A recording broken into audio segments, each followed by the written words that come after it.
நம்ம ஃபேவரட் சீரியல்ல அடுத்து என்ன சுவாரஸ்யமா நடக்குதுன்னு தானே பாக்குறீங்க. இன்னைக்கு வந்து ரொம்பவே கொஞ்சம் கஷ்டமா தான் இருக்கு. ஏன் தானே பாக்குறீங்க, கல்லைய வந்து விஜய் வந்து டைவர்ஸ் பண்ண போறாராம்.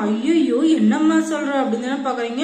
எனக்கு ஷாக்காதாக இருந்து என்னடா இது விஜய்க்கு மூளை இது குழம்பி போயிடுச்சா அப்படின்னு சொல்லிட்டு போய் பார்த்தா அங்க நடக்கிறதே வேறங்க. அப்படி என்ன நடந்துச்சு அப்படின்னு தானே பாக்குறீங்க. இந்த ராஜேஸ்வரி இருக்காங்க இல்லையா, அவங்க வந்துகிட்டு ஒரு தீர்ப்பை போடுறாங்க. அது என்னன்னா, நான் வந்து சொல்றத நீ செய்யணும். என்ன நீ எனக்கு வாக்கு கொடுத்துருக்க, நானும் உனக்கு வந்து சத்தியம் பண்ணி கொடுத்துருக்கேன், ரஞ்சிதா நான் வந்து கல்யாணம் பண்ணியிருக்கோம் அப்படின்னு சொல்லிட்டு அதுக்கு மேலே நீ என் பேச்சை மீறி ஏதாச்சும் பண்ணேன்னு வச்சுக்கோங்க, அதுக்கப்புறம் ஏதாச்சும் ஒரு பிரச்சனைனா நீ என்கிட்ட வரவே கூடாது, எந்த பிரச்சனையும் நான் தலையிட மாட்டேன், இது சத்தியம் அப்படின்னு சொல்லிட்டு சொல்லிடுறாங்க. ஐயோ என்ன இருக்கு, நம்ம அக்கா இப்படி சொல்லிட்டாங்க அப்படின்னு சொல்லிட்டு ரொம்பவே கஷ்டமா தான் இருக்கு. ஆனாலும் என்ன பண்றது, என்ன இருந்தாலும் நம்ம அக்கா சொல்றத அவன் மீற முடியாது அப்படின்னு சொல்லிட்டு விஜய் நினைக்கிறாரு.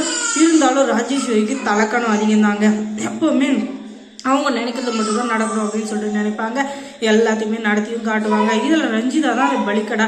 ரஞ்சிதாவுக்கு எல்லாமே தெரியுமோ தெரியலையோ அது தெரியல, ஆனா இது நடக்காதுன்னு தெரிஞ்சும் எப்ப பார்த்தாலும் அதையே பிடிச்சி தொங்கின்னு இருக்கா பாத்தீங்களா. அதுதாங்க அவளுடைய ஹைலைட்டு. கண்டிப்பா இந்த கல்யாணம் நடக்கவே போறதில்லை. ஏன்னா ஏற்கனவே மல்லிக்கும் விஜய்க்கும் சொர்க்கத்துல நிச்சயிக்கப்பட்டுருச்சு. அவங்க 2 பேரும் நல்லபடியா வாழ போறாங்க. அதையும் மீறி ஏன் தான் அவங்க டார்ச்சர் பண்றீங்களோ தெரியல. அதுதாங்க எனக்கும் ரொம்ப கஷ்டமா இருக்கு. இப்ப வந்து டைவர்ஸ் அப்ளை பண்ணிட்டாங்க. கோர்ட்ல ஹியரிங் வருது.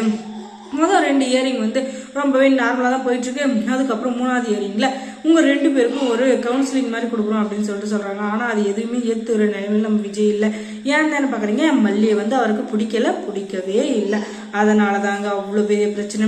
இதனால ரொம்பவே கஷ்டப்பட்ட நம்ம மல்லி இருந்துக்கிட்டு ஐயோ நம்ம எத்தனையோ முடிவு எடுத்து எத்தனையோ இது வந்து நம்ம நல்லபடியா செய்யணும்னு சொல்லிட்டு நினைக்கிறோம். ஆனா எதுவுமே நல்லபடியா நடக்க மாட்டேங்குது. எல்லாமே நமக்கு எதிராக தான் நடக்குது.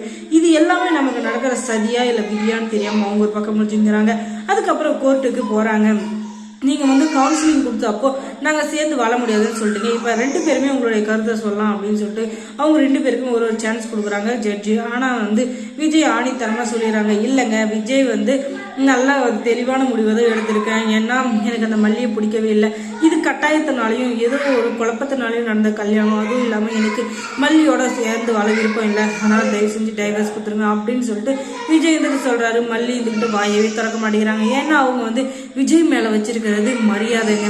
மரியாதையை வந்து எந்த விதத்துலயும் அவங்க வந்து துரோகமா பண்ணக்கூடாதுன்னு தான் நினைக்கிறாங்க. ஆனா அதை புரிஞ்சிக்கவே மாட்டேங்கிறாரு நம்ம விஜய். எப்ப பார்த்தாலும் எரிஞ்சு விழுந்துன்னு ரொம்ப ஓவரா பண்ணிட்டு இருக்காரு. அதுக்கப்புறம் மல்லி சீரியல்ல என்ன சுவாரஸ்யமா நடந்திருக்கும் நீங்க தெரிஞ்சுக்கணும்னா நம்ம சேனலை சப்ஸ்கிரைப் பண்ணுங்க. அதோட பக்கத்துல இருக்க அந்த பெல் ஐக்கானை கொஞ்சம் கிளிக் பண்ணுங்க. தொடர்ந்து இந்த சேனலுக்கு சப்போர்ட் கொடுங்க. தேங்க்ஸ் ஃபார் வாட்சிங்.